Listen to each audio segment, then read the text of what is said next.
Herodes era llevar a la muerte también a Pedro. Era la misma intención que tenía de lo que hizo con Jacobo. Él quería congraciarse, él quería llevarse bien con las autoridades judías y el plan específicamente era llevarlo a la muerte, como nosotros podemos ver en el versículo 4. En el versículo 5 dice algo muy interesante y sumamente importante. Mientras Pedro estaba en la cárcel, los miembros de la iglesia oraban. Pedro fue llevado a la cárcel, como lo habíamos visto en algunas de las predicaciones anteriores, fue llevado a la cárcel de máxima seguridad. Aquí dice que fue entregado a 4 guardias de 4 soldados, son 16 soldados. Este grupo o este pequeño grupo de guardias se llamaba Quartum. Eran soldados que estaban perfectamente entrenados para poder llevar y custodiar a los presos. De estos 4 soldados, 2 estaban amarrados directamente a Pedro, esa era la costumbre.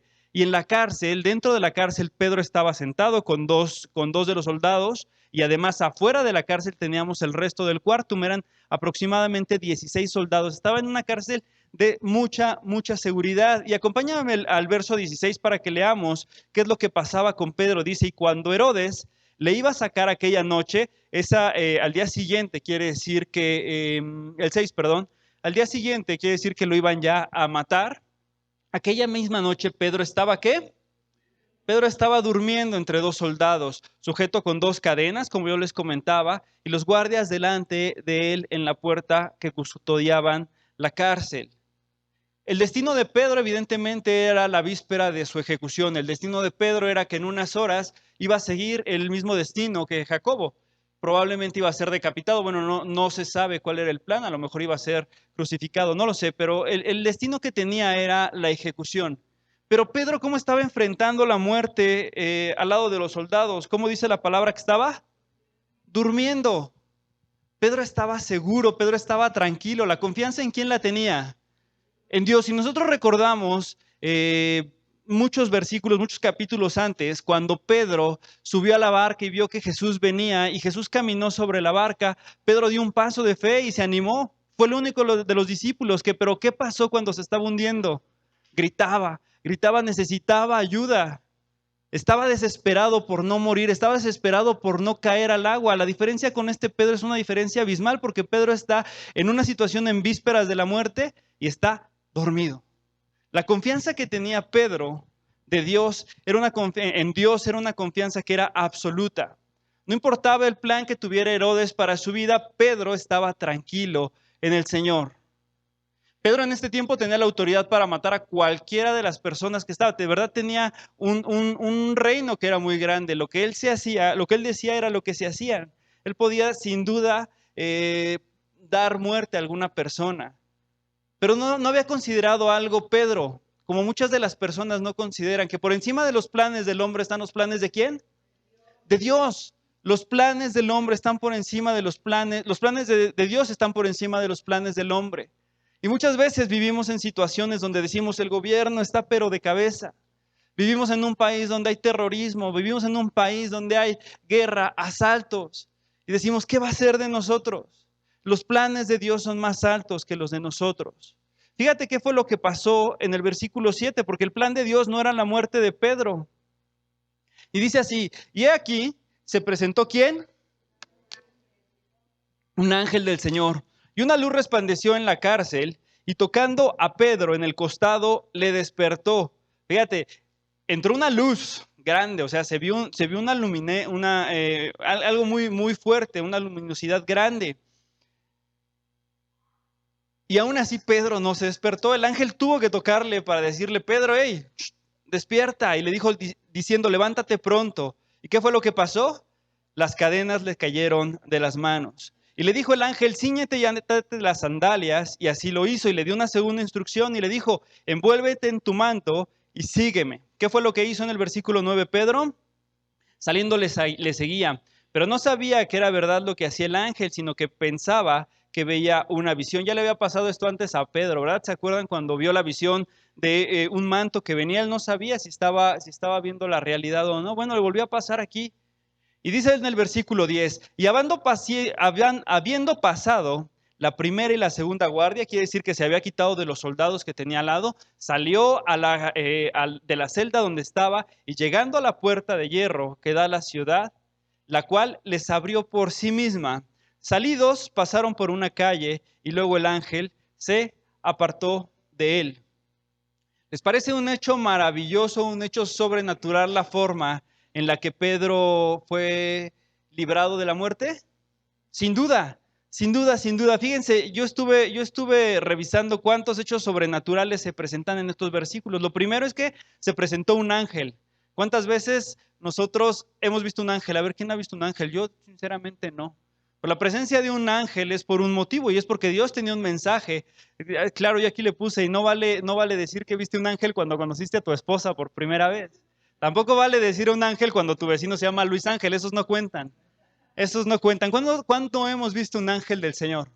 No lo hemos visto. Sabemos que existen. La palabra de Dios es clara y habla acerca de ellos, pero no los hemos visto. Pero un hecho sobrenatural y que nosotros hemos visto a lo largo de la palabra es que se presentan ángeles para ciertas actividades y son enviados de Dios. Entonces, aquí el primer milagro, el primer hecho sobrenatural que vemos es que se presentó el ángel. El segundo hecho sobrenatural que vemos es que las cadenas se cayeron de las manos. Él estaba atado a dos soldados y dice la palabra claramente que él estaba atado. Y las cadenas cayeron de la nada. Esto es un hecho sobrenatural. El tercer hecho sobrenatural que yo puedo ver ahí es que pasaron la primera y la segunda guardia sin que los soldados se pudieran percatar.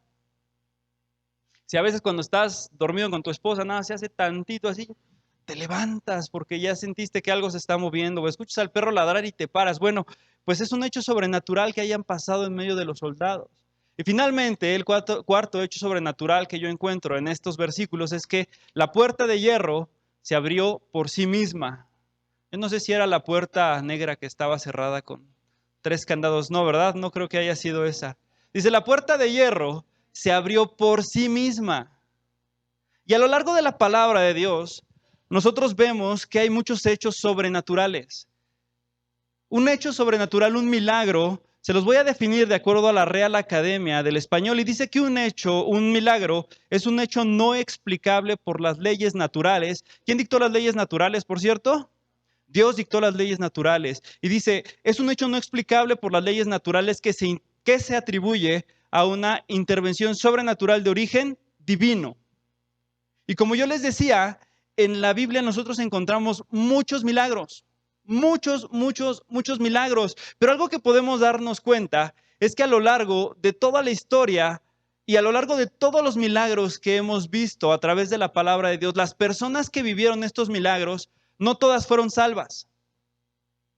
No todas fueron salvas. Es algo muy importante. Fíjate, el pueblo judío, el pueblo de Israel, fue sacado con mano poderosa de Egipto. Si ustedes recuerdan, el mar se abrió, pasaron en medio del mar.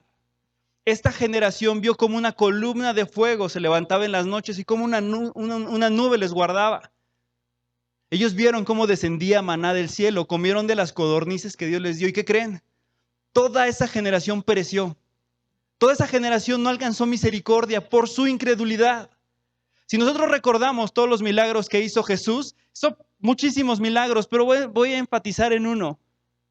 Él sanó a 10 leprosos, si ustedes recuerdan. Y los 10 leprosos salieron corriendo porque estaban contentos de haber sido salvos. ¿Cuántos regresaron? 1. ¿Cuántos de estos 10 leprosos fueron salvos? Solo 1. Los otros fueron sanos, vieron el milagro, lo vivieron, pero no regresaron a Dios. No fueron salvos. El mismo Judas vio los milagros del Señor. Él vivió en carne propia uno tras otro, tras otro. ¿Y qué creen? Judas no fue salvo. La vida de un cristiano y tu vida y mi vida no deben de estar basadas en los milagros o en la esperanza de un milagro. Nuestra vida no debe estar basada en esperar que Dios haga lo que yo estoy pidiendo específicamente. Yo quiero preguntarte, ¿qué es mejor, tener un pequeño milagro o vivir día a día con el que hace los milagros? Vivir día a día con el que hace los milagros, con el Dios Todopoderoso, con el que creó cielo, mar, tierra. Para mí es impresionante cuando nosotros vemos y analizamos todo lo que Dios ha hecho desde la creación hasta la propia naturaleza del hombre. Es impresionante.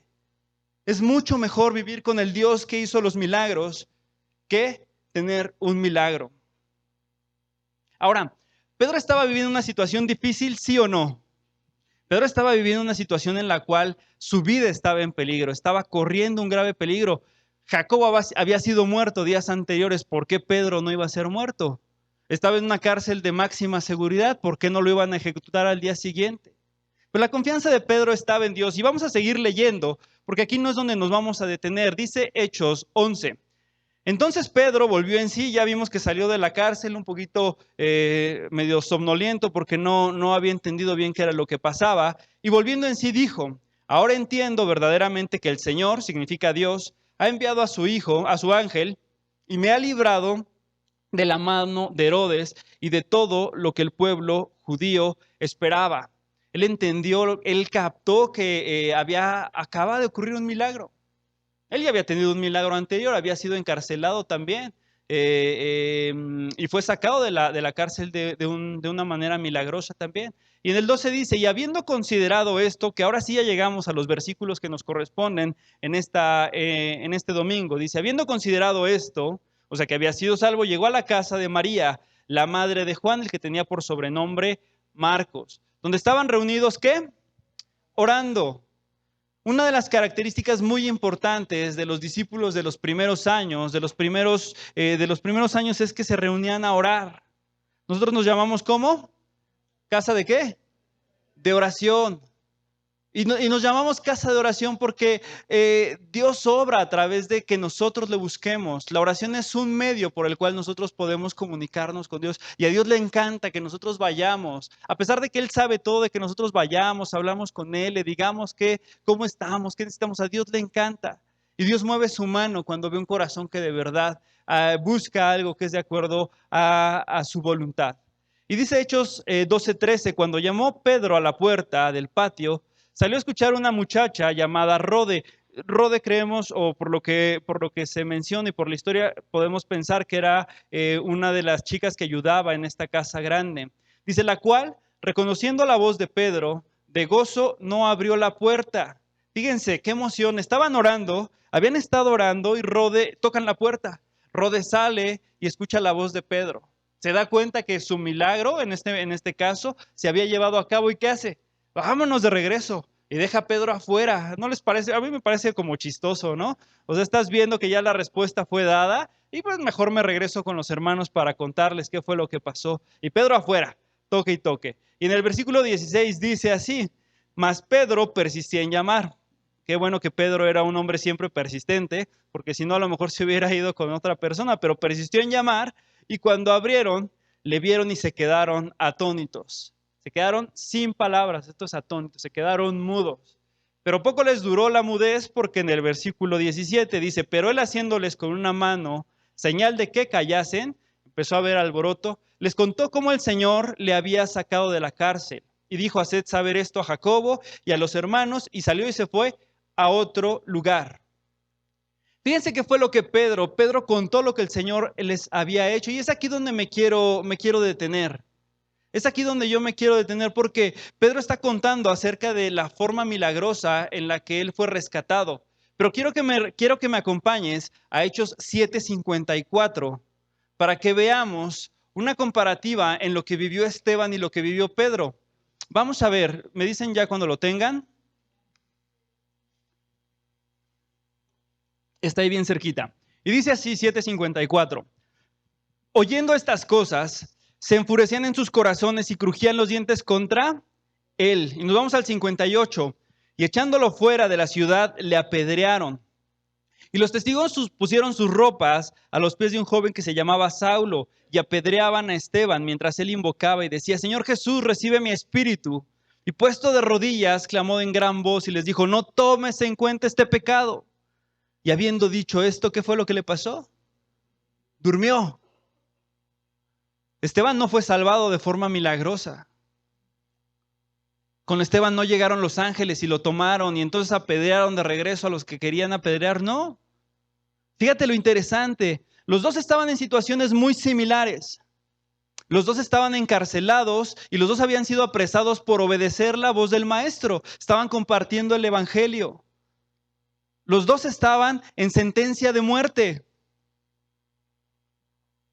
Pero uno de los dos Fue librado. Pedro fue librado majestuosamente, milagrosamente. Esteban no fue librado milagrosamente. Jacobo no fue librado milagrosamente, fue decapitado.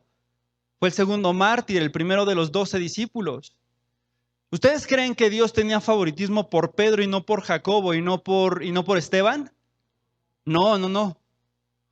Nosotros debemos de entender que Dios en todo lo que hace tiene un propósito. Y el propósito para Pedro no era que muriera ese día, porque Pedro después murió y murió crucificado. De todos modos, Pedro iba a morir como mártir. Pero Dios tiene un propósito en todo lo que pasa en nuestras vidas. Dios tiene un propósito en cada una de las cosas que nosotros podemos vivir. Ahora fíjate lo interesante. Acompáñame al versículo 7:55. Dice, pero Esteban estaba lleno del Espíritu Santo y puesto los ojos en el cielo, ¿qué fue lo que vio? La gloria de Dios y a Jesús que estaba a la diestra de Dios. Yo te voy a hacer una pregunta. ¿Dios defraudó la confianza que tenía Esteban en él? Cuando murió, Dios defraudó la confianza porque a lo mejor Esteban pudo haber pensado, yo puedo ser librado de la muerte. ¿Defraudó la confianza? No defraudó la confianza porque nosotros podemos ver qué fue lo que vio. Los ojos de Esteban no estaban puestos en lo que él veía en la tierra. Vamos a leerlo nuevamente. Dice, pero Esteban lleno del Espíritu Santo, puestos los ojos ¿en dónde? En el cielo, puestos los ojos en lo eterno. Vio la gloria de Dios y a Jesús que estaba a la diestra del Padre. Nuestra mirada no tiene que estar puesta en las cosas de la tierra, no tiene que estar puesta en las cosas que estamos viviendo. Nuestros ojos tienen que estar puestos en lo que es eterno. Esa es la diferencia que nosotros tenemos con la gente que no cree. Porque ellos creen que todo se acaba aquí cuando llegamos a la tumba y nosotros sabemos que la tumba solo es el principio de lo glorioso. Nosotros estamos seguros por lo que Dios ha dejado en su palabra que lo que sigue es mucho más glorioso que esta pequeña penumbre que estamos pasando aquí en la tierra. ¿Qué se comparan? 76 años es el promedio de vida que hay en México con una eternidad. No se compara, no es nada. Es como decir un punto milésimo en todo este auditorio. Aún así la eternidad no se acaba.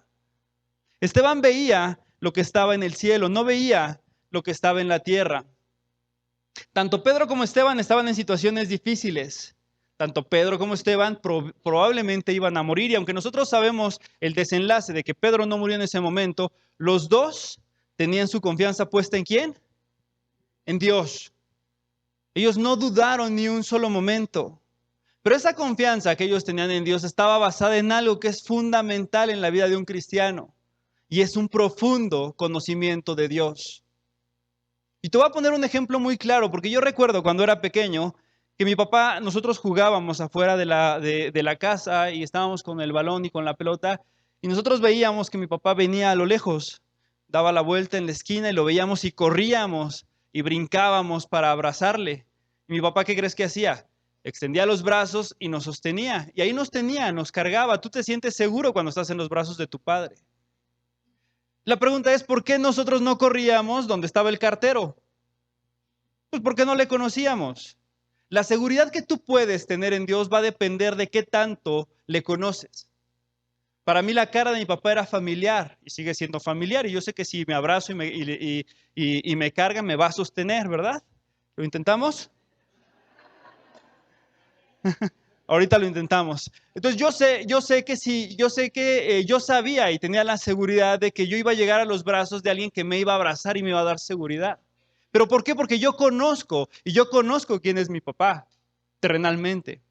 Imagínate espiritualmente el Dios que creó el cielo y la tierra. ¿Cómo no iban a tener confianza Pedro, Esteban, Jacobo del Dios que creó el universo? Y que entonces dice que nuestras vidas están escondidas en Cristo, no importando la circunstancia, no importando la situación. Todos, absolutamente todos, hemos pasado situaciones difíciles, todos. No hay una sola persona en este mundo que no esté pasando o que no haya pasado por una situación difícil. Y si no la estás pasando ahorita, prepárate porque la vas a pasar y no te estoy profetizando nada. Mira, acompáñame a Job 5:7. No te estoy deseando el mal, te lo prometo. Job 5:7.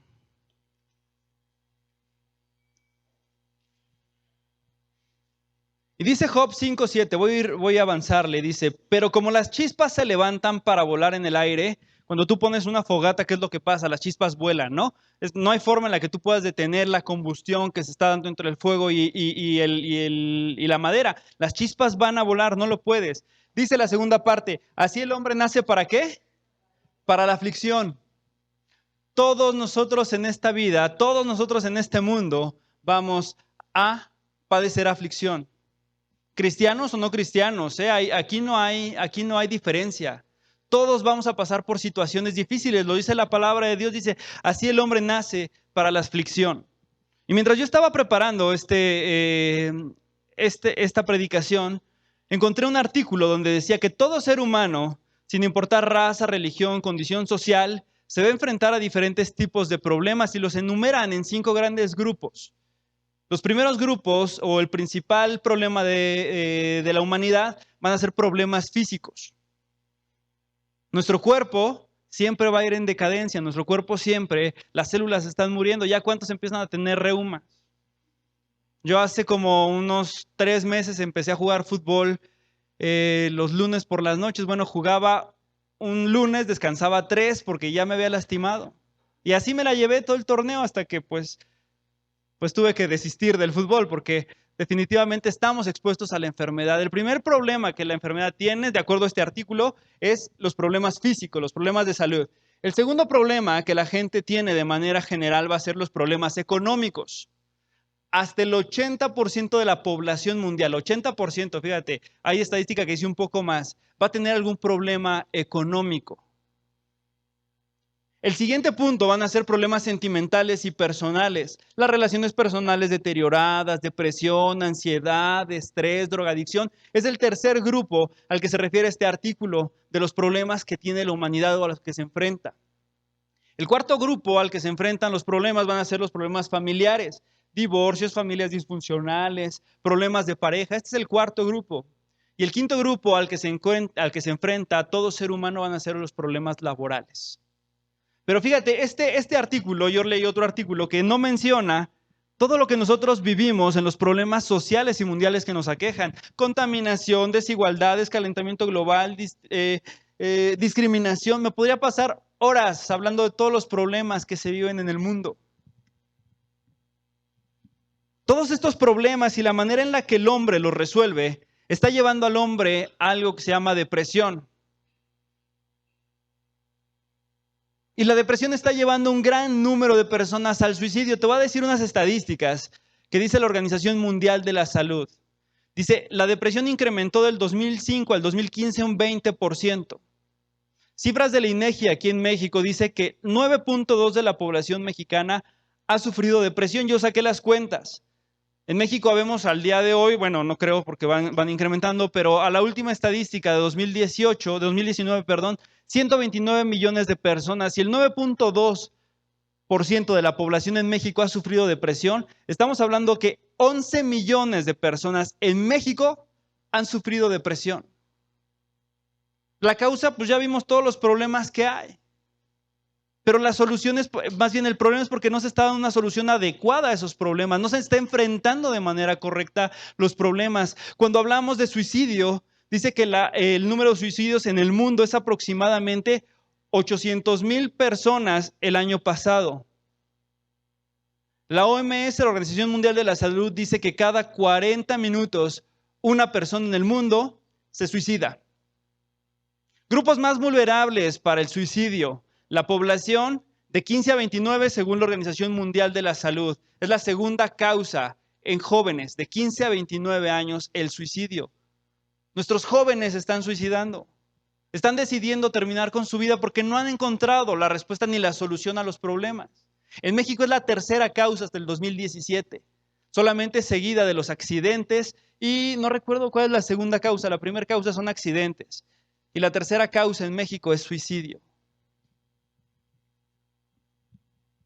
Tan importante ha sido la mala respuesta que se le ha dado a los problemas que se considera la depresión un problema de salud pública. ¿Qué es un problema de salud pública? Problema de salud pública nos habla de una condición de la salud humana que requiere una intervención del gobierno. Un catarro no es un problema de salud pública porque todos tenemos catarro y el gobierno no pone medidas extremas para poder controlar una gripe normal, diarrea tampoco. Pero diabetes, obesidad y depresión son tres de los pilares, son tres de las enfermedades más importantes que el gobierno está atacando. ¿Y dónde está la raíz de todo eso? En una deficiencia para enfrentar los problemas, en que no nos hemos acercado a la verdad de cómo resolver los problemas. Pero ahora vamos a hablar entre los cristianos. Cuando llegas al conocimiento de Cristo, ¿se acaban los problemas? ¿Cierto o falso? Falso, totalmente falso.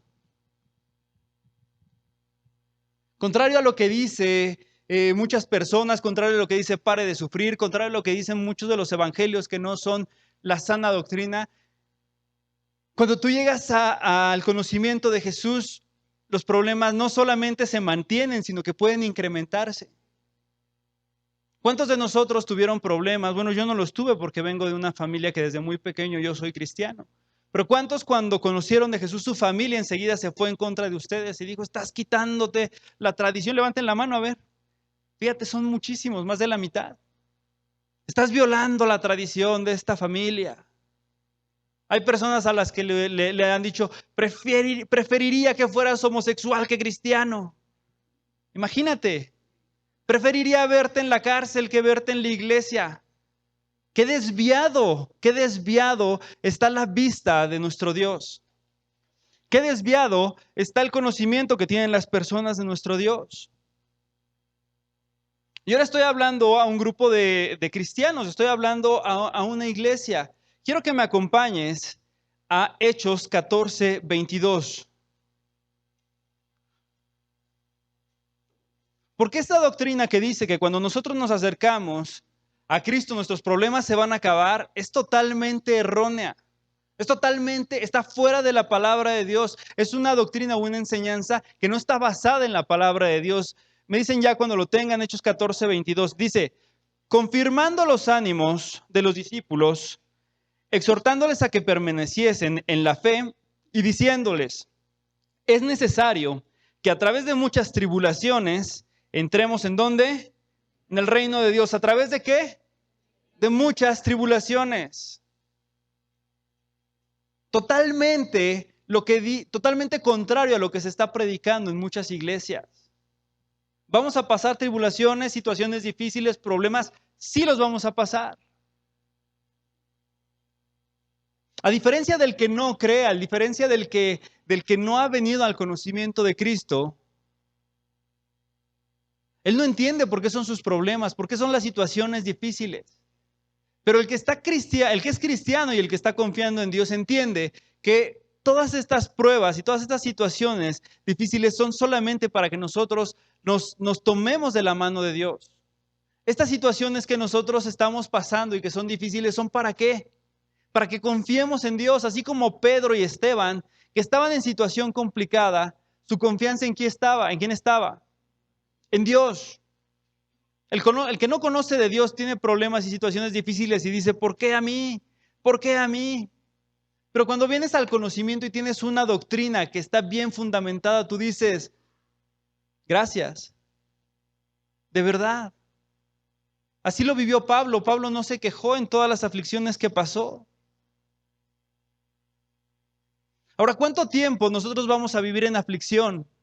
¿Cuánto tiempo nosotros como cristianos vamos a estar en prueba? Pues hasta que nosotros seamos llevados a la gloria de Dios. Acompáñame a Apocalipsis 21:4.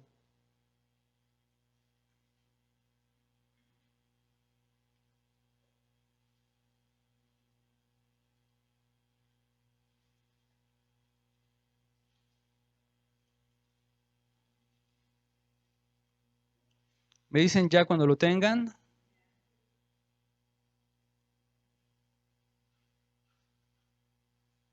Parece que ya me ganaron.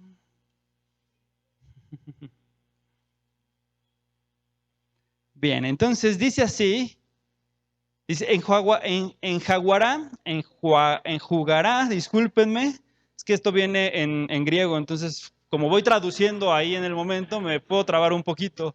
Es lo que pasa cuando es en vivo esto. Dice, enjugará Dios toda lágrima de los ojos de ellos, y no habrá muerte, ni habrá más que llanto, ni clamor, ni qué, ni dolor, porque las primeras cosas que pasaron. Las primeras cosas se refiere a lo que nosotros estamos viviendo en esta vida. Porque las cosas que ya pasaron, cuando nosotros estemos en la eternidad, ya habrán sido solamente un recuerdo. Dice el apóstol Pablo, esta breve tribulación, y breve se refiere a la comparación que hay entre el tiempo que nosotros podemos pasar con momentos difíciles a lo que es la eternidad. Porque nuestra mirada, como la mirada de Esteban, tiene que estar ¿en dónde? En el cielo. Y tú me dices, bueno, pero es que no me estás resolviendo el problema que yo estoy teniendo ahorita. No, es que la palabra de Dios no dice que te voy a resolver los problemas cuando vengas a Cristo. La palabra de Dios dice que vas a ser soportado en las tribulaciones. Esa es la diferencia que nosotros también tenemos con la gente del mundo. Ese soporte que nos da Dios en los momentos difíciles. Pero que nosotros vemos porque viendo hacia la distancia, nosotros tenemos un punto que no es en esta tierra. Es un punto que es eterno. Nosotros vamos a lo que es más allá. Un ejemplo claro de un hombre que vivía en rectitud, que buscaba a Dios y que de todos modos le fue mal en la vida. ¿Quién es? Job. Acompáñame a Job, por favor.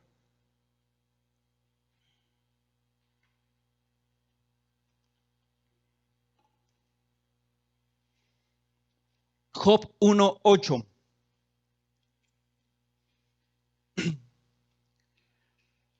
Me dicen ya cuando lo tengan.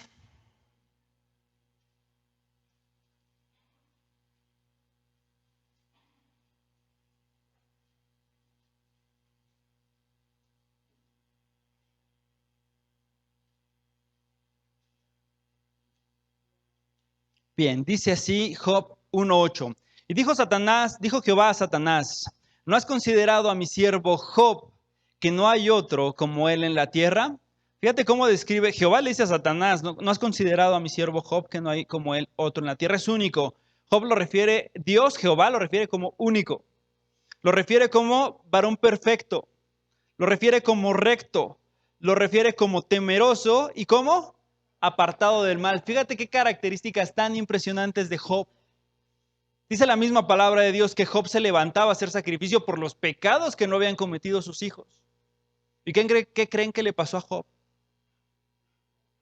Perdió todo. Perdió hijos, perdió casas. Él era un hombre próspero. Perdió familia. Todo lo perdió. De ninguna manera podemos ver que la vida de Job estaba ligada al pecado.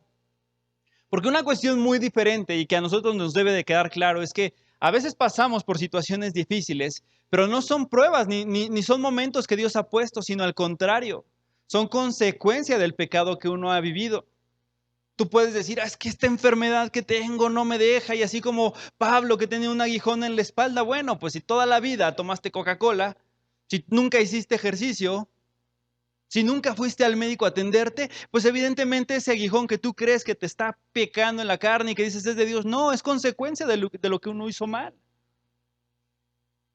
Tenemos que ver claramente esta diferencia, porque en los momentos en los que nosotros pensamos que la tribulación es fuerte, que estamos pasando por momentos difíciles, lo primero que tenemos que hacer es examinar nuestro corazón y ver si hay rectitud en él para saber hacia dónde va. Si tú estás seguro que estás caminando en integridad y que estás viviendo un momento difícil, pues entonces estás pasando algo similar a lo que está viviendo Job, a lo que vivió Job. Pero si tú te pones a pensar y te das cuenta que entonces el problema que tienes con el banco es porque hiciste mal uso de tus tarjetas, entonces es consecuencia de lo que estás viviendo. Dice una ley de la física, a toda acción corresponde una reacción, y la segunda parte dice de la misma intensidad y fuerza, pero en sentido opuesto. Aquí no, esta primera ley de la física no aplica en los bancos, porque a toda acción tú agarras el dinero, corresponde una reacción, sí es una misma reacción, pero no es en la misma intensidad y fuerza porque te cobran intereses. Ahí no aplica, nada más para que lo tengan ahí como un dato. Entonces, muchas veces pasamos por situaciones difíciles y creemos que es Dios. O muchas veces pasamos por situaciones difíciles y creemos que es ¿quién? El diablo. Pero el hombre tiene libre albedrío y tiene la capacidad de tomar decisiones. Si yo el día de hoy agarro un martillo y me pego en el dedo, ¿qué crees que me va a pasar? Pues voy a estar con dolor y no voy a decir el enemigo me está poniendo este aguijón en el dedo para que yo no pueda buscar de él. No, en realidad no, es simple lógica, es simple,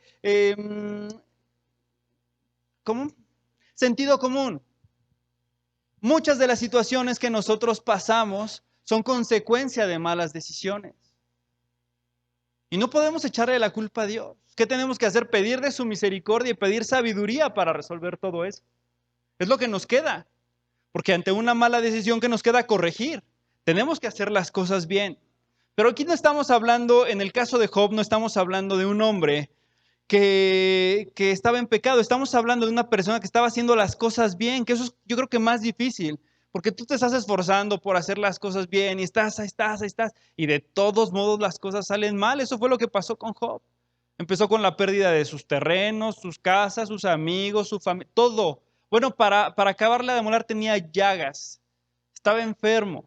Lo único que no fue tocado fue su vida, pero todo lo perdió. Acompáñame a Job 4:1.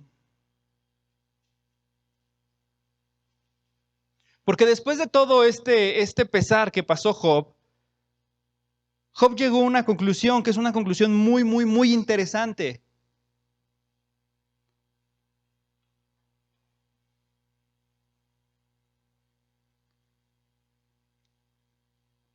Y dice así Job 42:1. Dice, y respondió Job a Jehová y dijo, ¿qué dice? Vamos a leerlo juntos. Yo conozco que todo lo puedes. ¿Ya todos están ahí? ¿No? Ay, pero en 42:1, discúlpenme. Esto les digo que cuando es en vivo, no se puede hacer como el ajuste. Ya lo vamos a grabar y vamos a hacer cortes y cuando les pongamos el letrerito van a decir amén y así para que se vea todo continuo. Ahora sí entonces, y dice así, respondió Job a Jehová y dijo, yo conozco que ¿qué? Que todo lo puedes y que no hay pensamiento que se esconda de ti. ¿Quién es el que oscurece el consejo sin entendimiento? Por tanto, yo hablaba lo que no entendía. Fíjate, Job hacía sacrificios. Dice, yo hablaba lo que no entendía. Cosas demasiado maravillosas que yo no comprendía. Dice, oye, te ruego y hablaré. Te preguntaré y tú me enseñarás. Y así concluye 42:5. Dice, de oídas te había oído, mas ahora mis ojos te ven. No sé cuánto tiempo pasó Job por aflicciones. Fue bastante tiempo, no lo sé exactamente. Pero él llegó a una conclusión y dice así, de oídas te había oído, mas ahora mis ojos te ven. Uno de los principales objetivos, les voy a enumerar 5, hay muchos objetivos y son muchos los propósitos que Dios tiene en la tribulación que nosotros como cristianos podamos pasar aquí en la tierra. Te voy a enumerar 5 solamente. Y uno de estos es que las tribulaciones o las aflicciones en el cristiano nos llevan a buscar de Dios para tener un verdadero conocimiento de Él. Dios hablaba perfectamente de Job. Fíjate, era un varón recto, temeroso, apartado del mal. Pero al final Job concluye que solamente de oídas lo había oído, realmente no lo había conocido en toda la maravillosa comunión que tenía con Él. De la comunión que nosotros tengamos con Dios va a depender la manera en la que nosotros vamos a enfrentar las situaciones. Del conocimiento que nosotros tengamos de Dios va a ser la manera en la cual nosotros nos vamos a posicionar en la vida. De eso depende. No puedes sentarte en una silla si tú no sabes que esa silla está bien. O sea, tú conoces a Dios y entonces tú puedes pararte y decir, yo conozco a Dios y por eso confiar en Él. La confianza no se da de la noche a la mañana. Requiere tiempo. Y fíjate, acompáñame a Jeremías 9:23 para que veamos esto que yo te estoy diciendo. Porque algo que es fundamental en este proceso que nosotros pasamos de lo que son las aflicciones, algo que es fundamental es que no solamente se trata de conocer de Dios, se trata de conocer a Dios. ¿Ve la diferencia? Una cosa es conocer de Dios, así como Job decía, de oídas te había oído. Y otra cosa es conocer a Dios. Y vamos a ahondar mucho en esto, porque dice Jeremías 9:23. ¿Ya lo tienen? Y dijo así, ¿no? Esperamos un segundo.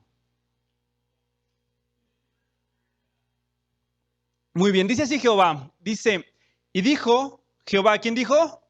Jehová. No se alabe el sabio en su sabiduría. El que conoce no se alabe en lo que él sabe, ni en su valentía se alabe el valiente, ni el rico se alabe en sus riquezas. Son tres características que el hombre usualmente admira. Admiras la valentía, admiras la sabiduría, admiras las riquezas, pero dice, no se alabe ninguno de estos hombres en eso. 9:24 dice, más alábese en esto el que se hubiera de alabar. Y vienen dos palabras que quiero que subrayes porque las vamos a entender a detalle.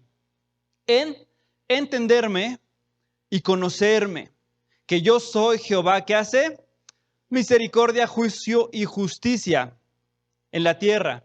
Porque estas cosas quiero, dice Jehová. Fíjate, vamos a subrayar primero dos palabras muy importantes. Porque dice, el que se quiera alabar, alábese de entenderme y conocerme. Cuando nosotros vamos a los originales de estas dos palabras, entenderme viene de una palabra griega, que es sakai, y el derivado literalmente significa inteligencia. Entenderme se refiere al conocimiento teórico que nosotros podemos tener de Dios. Se refiere al conocimiento intelectual que nosotros podemos tener de Dios. Cuando nosotros venimos en la mañana al instituto, cuando venimos a instrucción bíblica, nosotros estamos adquiriendo un conocimiento intelectual de Dios. A eso se refiere, dice, el que se alabe, alábese de entenderme, o sea, de tener conocimiento. La palabra de Dios nos insta a que nosotros aprendamos más de Dios. ¿Cómo lo vamos a hacer? Leyendo su palabra. ¿Cómo lo vamos a hacer? Preparándote. ¿Cómo lo vamos a hacer? Viniendo a reuniones como estas, donde tu conocimiento también es incrementado en lo que son las verdades de Dios. Y vamos a la segunda palabra que dice así, en entenderme y conocerme. Conocerme viene de una raíz hebrea que es yadá y significa asegurar al ver. La connotación con la que dice aquí conocerme se refiere a la experiencia de estar con alguien. Conocerme, es un paréntesis, no tiene que ver con conocimiento, porque ese conocimiento lo vimos en la palabra anterior, que es entendimiento. ¿Sí quedó claro hasta ahí? Bueno, conocerme se refiere a la interacción personal con Dios. Entenderme, conocimiento intelectual, así como lo dijo Job, de oídas te había oído. Él conocía, él había escuchado de Dios. Y entendimiento se refiere a la relación que nosotros tenemos de manera personal con Dios. Cuando Job dice, pero ahora mis ojos te ven, ¿se refiere a qué? A este conocimiento profundo, a esta relación personal. Y te lo voy a poner en un ejemplo muy sencillo. Yo puedo tomar un libro, y entonces el libro se llama Autobiografía de... ¿Se me olvidó? Es que no lo leí. De José María Aznar. Estaba revisando de las autobiografías de las personas que aún están vivas y una autobiografía que es interesante es de José María Aznar. José María Aznar fue uno de los presidentes de España hace algunos años y era una persona intelectualmente rica, era una persona que intelectualmente tenía la capacidad de hacer muchas cosas. Bueno, escribió su autobiografía y si yo tengo quizá un poco de conocimiento en política, yo voy a agarrar la autobiografía y voy a entender por qué José María Aznar tenía ciertas conductas políticas. Yo puedo entender por qué José María Aznar gobernó España de cierta manera, por qué hizo ciertos ajustes en el gobierno que llevó a España a tener un incremento y después una caída. Yo puedo entender eso. Pero si tú me preguntas con este libro, ¿qué prefiere José María Aznar? ¿Una Coca-Cola o una limonada? Pues yo no lo voy a saber. Porque entonces, como dice la palabra, yo tengo el entendimiento, pero no tengo el conocimiento. Yo no me he relacionado con José María Aznar, no lo voy a saber. Entonces, fíjate cómo Jeremías reproduce lo que dice Jehová, lo que dice Dios. Dice, el que se hubiera de alabar, alábese en esto, en dos cosas, en tener conocimiento intelectual de Dios y dos, tener una relación personal con Él. Es una dupla, van juntos. Porque ahora regresamos a lo que yo les decía y del conocimiento que nosotros tengamos y de la relación que tengamos con Dios, es como nos vamos a parar ante los problemas. Puede haber personas que se sepan la Biblia de memoria, que se sepan versículos, libros, pero cuando se enfrentan a los problemas les tiemblan las piernas y salen corriendo. ¿Por qué? Porque ellos no han tenido un acercamiento con Dios y entonces no conocen los atributos de Dios. Entonces ellos no saben que Dios es un Dios todopoderoso, que todo lo puede, que todo lo hace, que todo lo sabe. Entonces se quedan en esa parte intelectual, lo cual a nosotros no nos debe de pasar de acuerdo a lo que Jehová, de acuerdo a lo que Dios está diciendo para nosotros. Las pruebas, así como a Job, nos tienen que llevar a tener un verdadero conocimiento de Dios. A eso nos tienen que llevar las pruebas. Es uno de los objetivos que tienen estas pruebas. Es uno de los propósitos que tienen estas pruebas. Cuando nosotros pasamos por aflicción, nos tenemos que tomar de la mano de Dios. Ya sea porque hayas cometido errores y hayas hecho cosas que sean indebidas o porque estés siendo probado, aún siendo justo, ¿cuál es tu única salida y tu única solución? Dios. Te voy a mencionar algunos personajes históricos y a ver si puedes lograr ver cuál es la conexión entre estos. Hitler, Hemingway, Nietzsche. Estos tres grandes personajes, hay una lista enorme. Estos tres personajes históricos de un conocimiento intelectual quizá mayor que el de nosotros, murieron en el suicidio. Murieron suicidados, no encontraron la salida. No encontraron hacia dónde dirigir su mente, no encontraron hacia dónde dirigir su corazón y cuando se veían encarcelados y atrapados dijeron, bueno, pues acá hay otra salida. Pero les tengo una noticia, a estas personas que intelectualmente quizá pudieron ser sobresalientes, la eternidad la van a pasar en el fuego eterno. La prueba de un cristiano nos tiene que llevar a tener un mejor conocimiento, un mayor conocimiento de lo que es Dios. Cuando uno entiende y cuando uno conoce a Dios, vas a conocer sus atributos.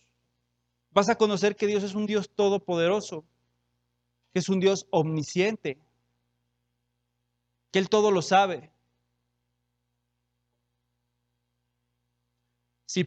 Si Esteban en ese momento hubiera dicho, yo me retracto, ¿qué crees que ya viendo la lapidación mejor me voy para atrás? Fíjate lo que detonó la muerte de Esteban. La muerte de Esteban detonó la expansión del evangelio en ese tiempo. La persecución de los primeros cristianos detonó la extensión del evangelio, sobre todo hacia Asia. Algunos fueron hacia la parte de África. Pero ellos tenían un conocimiento, ellos entendían quién era Dios. Yo te voy a hacer esta pregunta. No me la respondas, hazla personal. ¿Quién es tu Dios? ¿Realmente conoces a Dios? ¿Realmente tu vida está fundamentada en el Dios que viene en la palabra?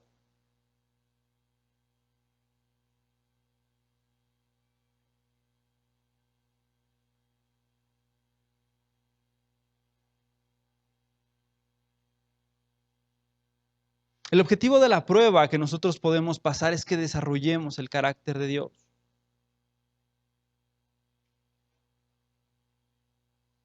¿Cuántas veces decimos, sí, yo soy cristiano? Sí, yo creo en Dios. ¿Pero te has puesto a ver cuáles son todas las grandezas que tiene Dios en la Biblia? Que no solamente es un Dios todopoderoso, es un Dios misericordioso y que ama al pecador y que lo va a aceptar cuando Él se arrepienta de todo corazón, pero también es un Dios justo y dice la palabra de Dios que no dejará por inocente al malvado. Cuando nosotros entendemos cada uno de los atributos de Dios, cuando nosotros conocemos a un Dios de manera integral, nosotros podemos pararnos ante las situaciones y decir, gracias Dios. Gracias, porque sé que tú te estás perfeccionando en lo que estoy viviendo. Y entonces, como vuelve a decir Pablo, esta leve tribulación va a producir un efecto que es de gloria y que es hacia la eternidad.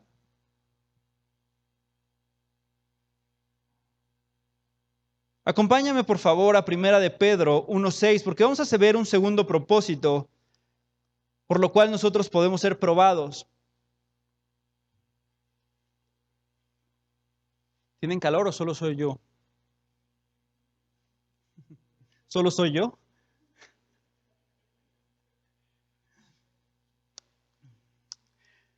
Primera de Pedro 1:6.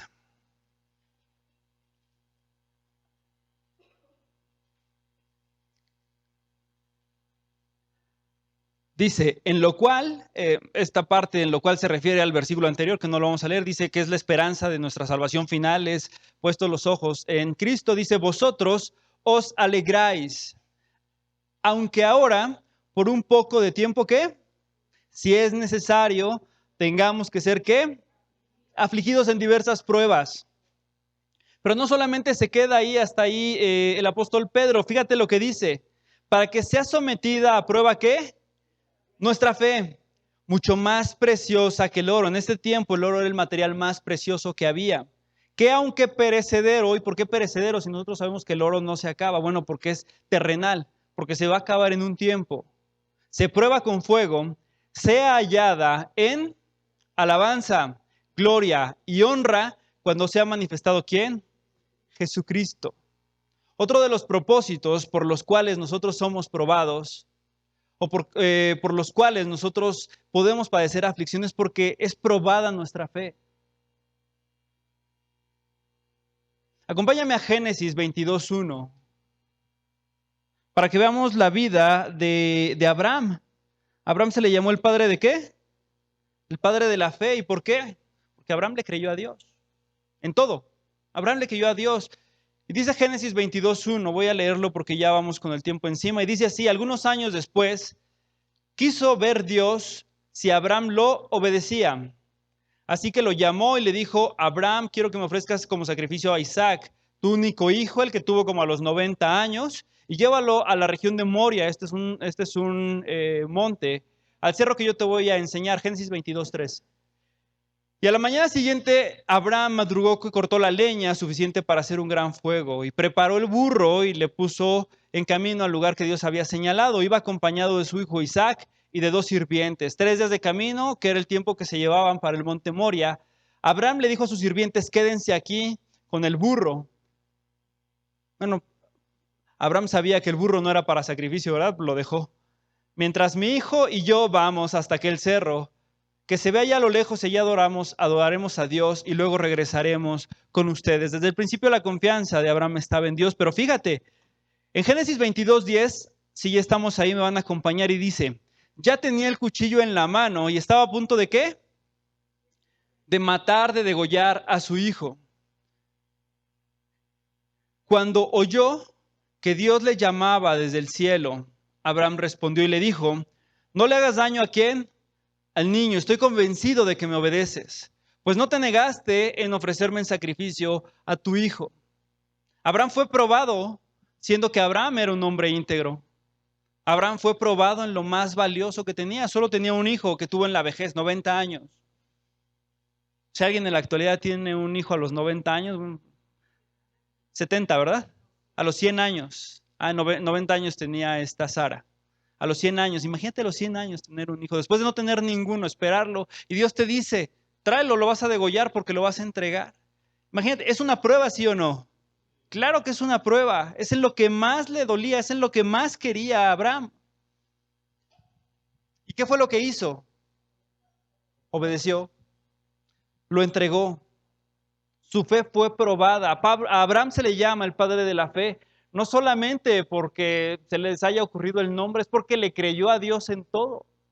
Entregar un hijo no es fácil, yo no tengo hijo, pero no entregaría a mi hermano, no lo sé. Pero entregar un hijo, imagínate, es sangre de tu sangre. Y Abraham lo entregó. Y entonces, como vemos nosotros, el segundo propósito en las aflicciones, en la vida del cristiano, es que nuestra fe sea probada. El triunfo de Abraham fue cuando Dios le dijo, ahora sé que temes a Dios y que me entregaste a tu hijo. Fue pasada la prueba, fue aprobado. Y dice la palabra más adelante en Hebreos, dice que Abraham creyó a Dios y fue salvo. Pasó la prueba y fue salvo. Nuestra fe puede ser probada a través de las aflicciones. Si nosotros pasamos la prueba, sabemos que verdaderamente confiamos en Dios, que verdaderamente estamos sostenidos de su mano. Qué tan importante es que cuando nosotros veamos las aflicciones, no solamente veamos la condición que estamos pasando en el momento, sino que veamos como lo hacía Esteban, hacia el cielo, hacia adelante. Porque pasando estas aflicciones nosotros sabemos que nos espera algo mucho mejor, por mucho.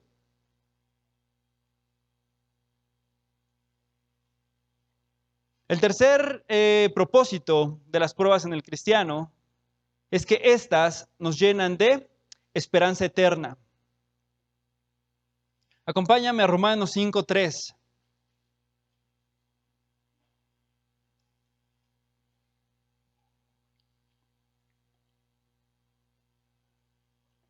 Y dice la palabra de Dios, y no solo esto, sino que también nos gloriamos en las tribulaciones, sabiendo que la tribulación produce paciencia. La paciencia produce prueba, y la prueba, esperanza. Y la esperanza no avergüenza, porque el amor de Dios ha sido derramado en nuestros corazones por el Espíritu Santo que nos fue dado. Se los voy a leer en otra traducción que es lenguaje sencillo. Dice, pero también nos alegra sufrir. No es que los cristianos seamos masoquistas, no, les prometo que no. A ninguno quizá nos gusta sufrir, pero sabemos, vean lo que dice, porque sabemos que si sufrimos y aprendemos a soportar el sufrimiento.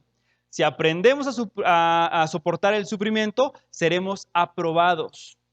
Y si Dios nos aprueba, podemos estar seguros de nuestra salvación. Nos llena de esperanza eterna. Pasar una prueba, decir, Dios, la libré contigo, nos llena de esperanza eterna. Nos hace ver hacia adelante, nos hace ver hacia lo que nos espera en la eternidad. Cuando tú vas entonces a estos lugares que se llaman pare de sufrir, pues entonces están en contra de la palabra de Dios, porque si no eres probado, si no sufres, entonces no eres aprobado. Y si no eres aprobado, entonces no tienes vida eterna. Pare de sufrir por donde le busques, hasta en el nombre. Está fuera totalmente de la palabra de Dios. Y no es porque yo les quiera tirar a estas personas, no, es porque simplemente de acuerdo a la palabra de Dios, están fuera de la palabra de Dios. Entonces este tercer propósito es porque nos llena de esperanza eterna. Que nosotros estemos siendo probados es porque Dios tiene ese interés en que nosotros pasemos la prueba. Dice la palabra de Dios que junto con la prueba nos da ¿qué? La salida, y que no somos probados o tentados más allá de lo que podamos soportar. Fíjate qué fiel es Dios. Da la prueba, pero da la salida. A Abraham iba a ejecutar a su hijo, ¿y qué le dio? Le dio un cordero, le dio la salida, junto con la prueba da la salida. Pero si nosotros no somos pacientes y en este tiempo en el que tenemos que esperar, nosotros buscamos otros caminos u otras opciones, pues simplemente la provisión de Dios, ¿qué? Pues no llega.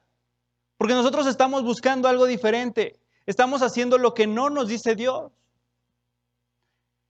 La prueba produce en nuestras vidas una esperanza eterna. El cuarto punto, ya vamos a ir prácticamente cerrando esto, dice, las pruebas desarrollan en nosotros un carácter piadoso. Santiago 1, 2 al 4 dice, hermanos míos, considerad un gran privilegio, porque os veis involucrados en toda clase de pruebas, porque sabéis muy bien que la prueba de vuestra fe produce una constancia a toda prueba. Y dejad que esa constancia alcance su plenitud, haciéndonos perfectos y completos y nada insuficientes. El objetivo de las pruebas también es que nuestro carácter sea moldeado de acuerdo al carácter de Cristo. Pasamos por situaciones difíciles, pero cuando tú superas la prueba, todo lo que estaba atrás solamente es un recuerdo. Moldea el carácter, nos hace ser más como Cristo.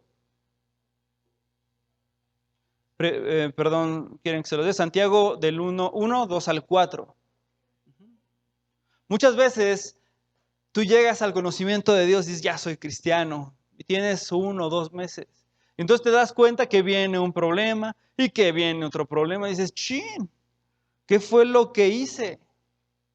Bueno, las pruebas a veces parecen esos pequeños empujoncitos que Dios nos da para que maduremos. De verdad, eso parece, esos pequeños empujoncitos para que nosotros vayamos siendo cimentados en la fe, en el conocimiento de Cristo. Y a algunos les tocaron las pruebas temprano, a algunos les tocan las pruebas después. Pero lo que es un hecho es que a todos nos va a tocar una situación difícil. A todos. No hay uno solo que se escape. No hay uno solo. Y es por eso que el Nuevo Testamento o la parte de todo lo que son las cartas y las epístolas que manda Pedro, Santiago, Pablo, hablan mucho acerca de las tribulaciones. Todos los apóstoles vivieron momentos difíciles. Todos. Todos murieron por Jesucristo, todos. No hubo uno solo. Todos padecieron. El último que murió de los discípulos, ¿quién fue? Juan. Y aunque dicen que Juan murió en la vejez, bueno, sí murió en la vejez, pero murió encarcelado. Y además de encarcelado, murió con secuelas de las quemaduras que le produjo, quemaduras por aceite. Entonces no fue tampoco como que, híjole, Juan, pues Dios lo guardó de la prueba, Juan, no. Todos padecieron. Ahora, las aflicciones que nosotros vivimos en este tiempo, pues no se comparan con las aflicciones que muchos de estos hermanos vivieron. ¿A cuántos ya les dijeron que los van a mandar al Coliseo Romano a ser devorado por leones? No, ¿verdad? A mí no. Las aflicciones que vivimos en este tiempo no se comparan a las aflicciones que vivieron los primeros cristianos, los apóstoles. No se comparan con la muerte que tuvo Jesucristo. Y nosotros nos quejamos y decimos, es que no me está alcanzando, es que me falta, es que, híjole. No se compara con todo lo que vivieron nuestros hermanos en la fe. Y te voy a decir una cosa, el mismo Dios que tenía Pablo es el mismo Dios que tengo yo. Y el mismo Dios que tenía Pedro es el mismo Dios en el que yo creo. Y en el que puso su confianza Esteban, cuando miró al cielo, es el mismo Dios al que yo le estoy creyendo. ¿La diferencia es Dios o la diferencia es la persona? La diferencia es la persona. Todos nuestros hermanos, todos ellos que padecieron y que vivieron tantas situaciones tan difíciles, no le dieron la espalda a Cristo, ni uno solo. Habíamos visto lo que es el libro de los martirios, y leyendo en el libro de los martirios, ves cada representación del verdadero conocimiento que había en la vida de los primeros cristianos que te asombras. De verdad es un libro que les recomiendo.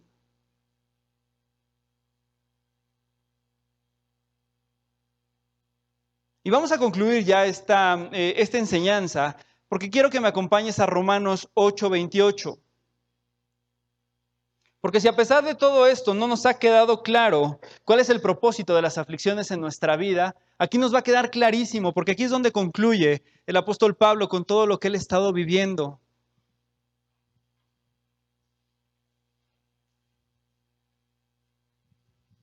Romanos 8:28.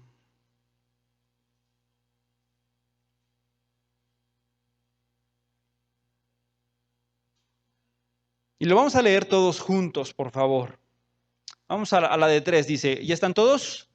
Dice así, 1, 2, 3. Y sabemos que a los que aman a Dios, todas las cosas les ayudan a bien. Esto es, a los que conforme a su propósito son llamados.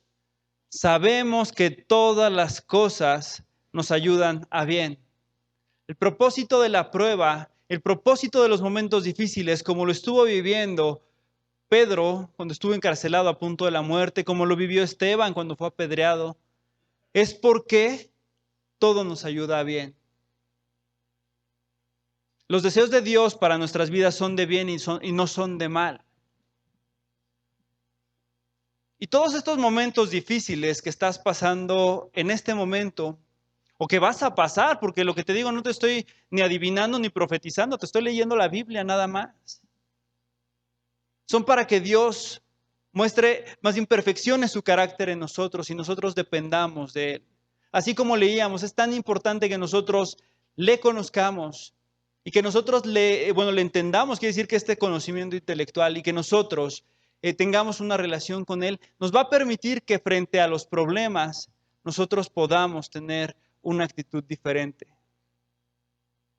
No puede ser que la tasa de suicidios entre cristianos esté incrementando. Es inconcebible. Porque entonces, ¿qué se está enseñando? Imagínate si Pablo Después de su primer naufragio hubiera dicho, no, yo mejor me voy. No, esto está duro. Esto no es como para mí. Imagínate lo que hubiera sido, lo que hubiera pasado. O que Pablo hubiera tomado la decisión de decir, no, creo que ya estoy hasta el borde de la muerte. Antes de que me vuelvan a latigar, mejor me suicido. ¿Qué pensamientos, qué actitud? Recientemente, y esto es algo que penosamente lo tenemos que decir, ha habido suicidio entre ministros de la palabra. De una idea equivocada que dice que el que se suicida puede alcanzar la gracia de Dios. Estamos atentando contra el cuerpo de Cristo. Estamos dejando toda esperanza para acabar con nuestras vidas. ¿Quién es el que pone la vida y quién es el que pone el final? Dios. ¿Nos corresponde a nosotros acabar con ese final? No nos corresponde. Nosotros no somos Dios. Todos hemos pasado por situaciones difíciles. Todos hemos pasado por situaciones que muchas veces ponen a temblar a lo mejor nuestra fe. Que a lo mejor llegas a decir, ¿es que de verdad estará Dios actuando en esto? Yo creo que todos hemos tenido esos problemas. Y vamos a cerrar con este versículo en Filipenses 4:6.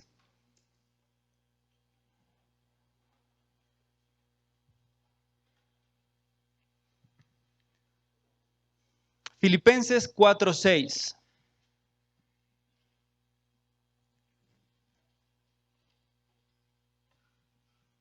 Y dice lo siguiente, por nada estéis afanosos, por nada, no importa la situación en la que estés, no importa el problema en el que estés,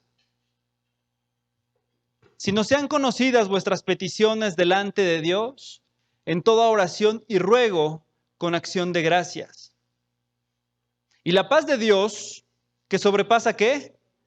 Todo entendimiento, guardará vuestros corazones y vuestros pensamientos ¿en quién? En Cristo Jesús. El problema más grande que tú y yo teníamos no son los que vivimos en esta tierra. El problema más grande que tú y yo teníamos era que estábamos condenados a la muerte. Ese es el verdadero problema que nosotros teníamos. Y aquí lo dice, en Cristo Jesús. Yo quiero que aterricemos ya este mensaje en la obra de Cristo Jesús. Porque todo lo que vivimos en esta tierra es una pequeña aflicción que finalmente de la mano de Dios nosotros la podemos pasar. Y que si no la pasamos como la vida de Esteban es porque él ya estaba viendo hacia el cielo y porque está en la presencia de Dios. Pues es que no, todos los problemas, todos vamos a morir, sí, claro, todos. En algún momento. Pero la seguridad que debemos de tener es que al morir nosotros vamos a ir con nuestro Señor.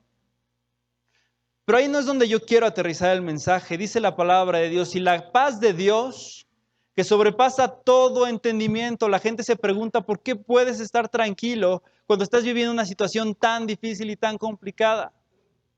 Cuesta trabajo porque a veces, lo que les digo, nos tiemblan a veces las piernas y no es porque no tengamos fe ni porque no creamos, sino porque estamos en ese proceso. Pero tenemos que pasar ese proceso. Yo recuerdo cuando mi papá estuvo hospitalizado por lo del infarto. Y entonces al principio uno dice, híjole, ¿y qué pasaría si? Entonces empiezas a preguntarte y a dudar.